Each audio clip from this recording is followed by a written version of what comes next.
Unit 2, page 31. Listening. Exercise 3. You will hear a man talking about hyperparenting. For questions 1 to 10, complete the sentences with a word or short phrase. You now have 45 seconds to look at part 2.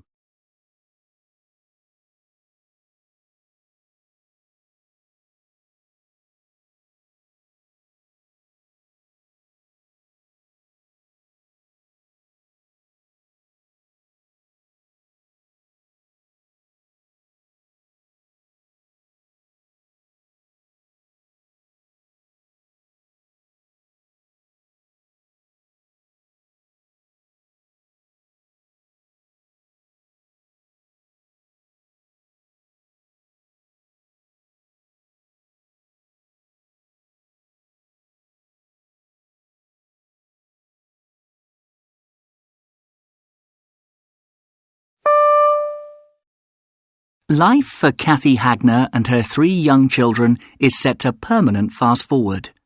Their full school day and her 9 a.m. to 2 p.m. job are busy enough, but it's at 4 p.m. when school is out for the day that the pace really quickens.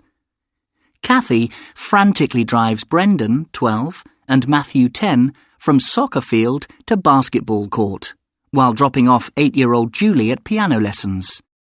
Often, the exhausted family doesn't get home until 7 p.m., just in time for a quick supper before the children have to do their homework. Kathy, who lives in a small town outside Buffalo in New York State, acknowledges the stress such a way of life causes the whole family and has wondered whether it is worth it.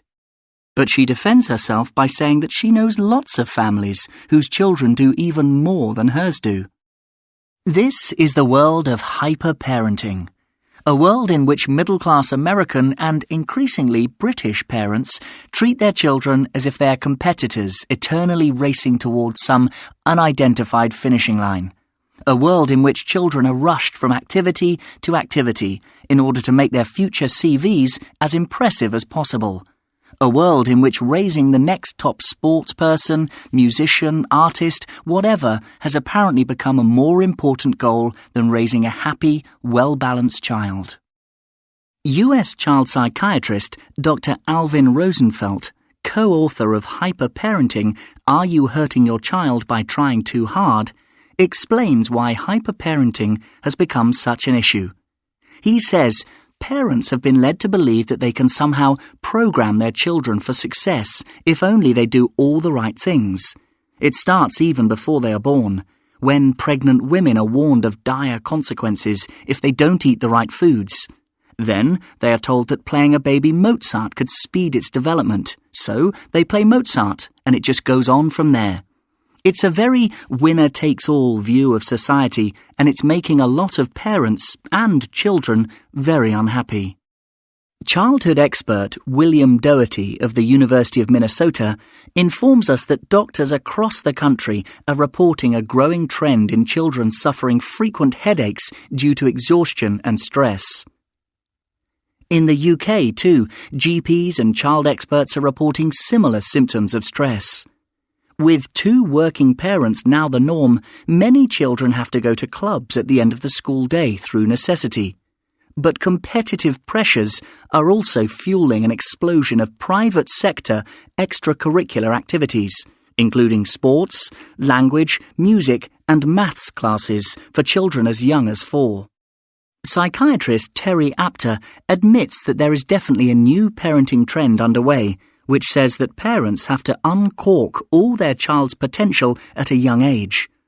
They're concerned that they are letting down their children if they don't. She goes on to say that it isn't an entirely new phenomenon, that there have always been pushy parents, but that what was previously seen as eccentric behaviour was now much more the norm. Mothers see their children's friends doing lots of extracurricular activities, and they believe they have to follow suit. It all becomes very competitive. Terry Apter has seen at first hand the harmful effects of hyperparenting. She is currently studying a group of British and American 18-year-olds, many of whom are having enormous difficulty adjusting to the freedom of college life. She explains that a lot of them are so used to having their time completely filled up by their parents that when they leave home, they lack the most basic self-management skills and simply don't know what to do with themselves. The answer, she says, is for parents to lighten up and take a sensible middle road, allowing time for free play as well as structured activity. She sums up, "Everyone wants their child to shine, but going to art or jazz classes is not necessarily any more beneficial than giving young children time and freedom to play by themselves, or just to sit and think."